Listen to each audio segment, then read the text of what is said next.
Hello everyone, मैं आज आपको दिखाने वाली हूँ एक कॉर्पोरेट गर्ल का आफ्टर ऑफिस रूटीन। लेकिन सिर्फ डिनर बनाना, स्किन केयर करना और लाइट ऑफ करना मत सोचना। ये रूटीन थोड़ा अलग है क्योंकि ये दुनिया तुम्हें जीने ने कहाँ देती है। तो चलो काम के बाद थोड़ा दुनिया को भी काम पे लगाते हैं। आजकल इंसान खुद के लिए कुछ नहीं कर रहा है, सब सोसाइटी के लिए कर रहा है।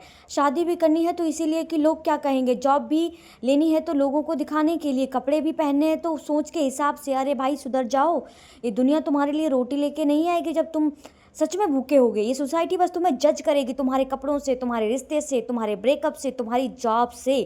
पापा बोलते हैं बेटा अपने पड़ोसी से कुछ सीखो। पापा मैंने सीख लिया चुगली करना और बुराई फैलाना।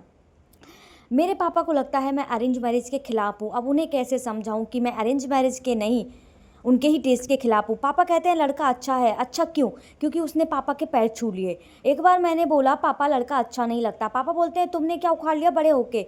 मतलब हर बार में मुझे ही कॉम्प्रोमाइज़ करना है। मुझे कभी कभी डाउट होता है मैं उनकी बेटी हूँ या उन्होंने मुझे अडॉप्ट किया है। इनके हिसाब से अगर लड़का पैर छू ले तो बस इंसान भी अच्छा है, आदमी भी परफेक्ट, और बोनस में वो ज़मीन जायदाद भी दे देंगे।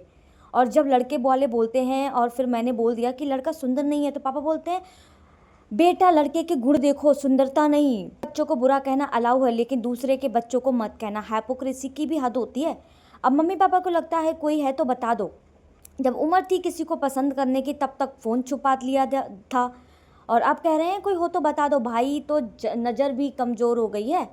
ऐसी भी देखी हैं जहाँ लड़के बिगड़े हुए होते हैं तो घर वाले सोचते हैं बीबी आ जाएगी सब ठीक कर देगी। बाद में पता चलता है बीबी भी पागल हो गई है, और फिर कहते हैं भाई एक बच्चा ले आते हैं फिर तो सब ठीक ही हो जाएगा। सब पहले भी थोड़ा सब और बिगड़ गया था, बाद में भी बीच में तुम्हारा मेंटल हेल्थ भी तेल लेने गया। कुछ दुख भरे लोग दुख बनाने के लिए शादी कर लेते हैं। हमारी ज़िंदगी तो जंड है, चलो किसी और की भी ज़िंदगी जंड करते हैं। और कुछ लोग आज भी शादी सिर्फ वंश आगे बढ़ाने के लिए कर रहे हैं। अरे मुगलों की औलाद, कैसे समझाऊं तुम्हें, ये वंश आगे बढ़ाना नहीं कहते, इसे गरीबी क्यों आगे बढ़ाना कहते हैं। आजकल सबसे बड़ा सवाल यही नहीं होता कि तुम क्या सोचते हो, बल्कि ये होता है कि लोग क्या कहेंगे। अगर 25 साल की लड़की है घर पर बैठी है तो लोग बोलते हैं शादी क्यों नहीं हुई। अगर 28 साल की हो गई और शादी नहीं हुई तो कहते हैं इसमें कुछ प्रॉब्लम होगी। और अगर 30 की हो गई है और अपने पैरों पे खड़ी है तो बोलते हैं एटीट्यूड आ गया इसमें। मतलब कुछ भी कर लो बहन, ये लोग तुझे कभी खुश नहीं देख सकते। सक्सेस मिले तो कहते हैं कॉम्प्रोमाइज़ करके मिली होगी, और ब्रेकअप हो जाए तो बोलते हैं इसमें ही दिक्कत थी। ये लोग खुद ठीक नहीं है पर तुझे सर्टिफिकेट देने बैठ जाते हैं, करेक्टर का, करियर का, कपड़ों का। बस खुद को मिरर में कभी देखते नहीं है। तो सुन ले बहन, मैं कोई मोटिवेशनल स्पीकर नहीं हूँ। मैं वो लड़की हूँ जिसे छुपाने का शौक़ नहीं और जो हर दिन खुद से लड़कर खुद के लिए जीती है। मुझे सोसाइटी नहीं चाहिए, मुझे अपनी मेंटल पीस चाहिए। सो अपने लिए जियो, इस फकिंग सोसाइटी के लिए नहीं।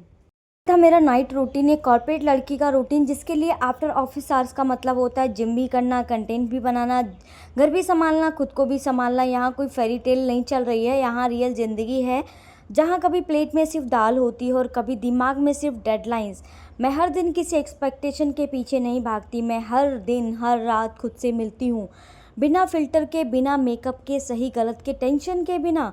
बस मैं और मेरी तन्हाई जो मुझे समझती है, मुझे जज नहीं करती।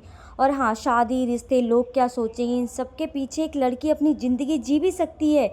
ये सबको समझने की ज़रूरत है। तो दोस्तों, अगर ये रूटीन तुम्हें रिलेटेबल लगा हो या तुम भी ज़िंदगी से इसी फेज से गुजरते हो तो लाइक करो, कमेंट करो और चैनल को सब्सक्राइब करो। और अगर आपके पास मेरे लिए कोई सजेशन है तो वो भी बताओ। Bye bye guys.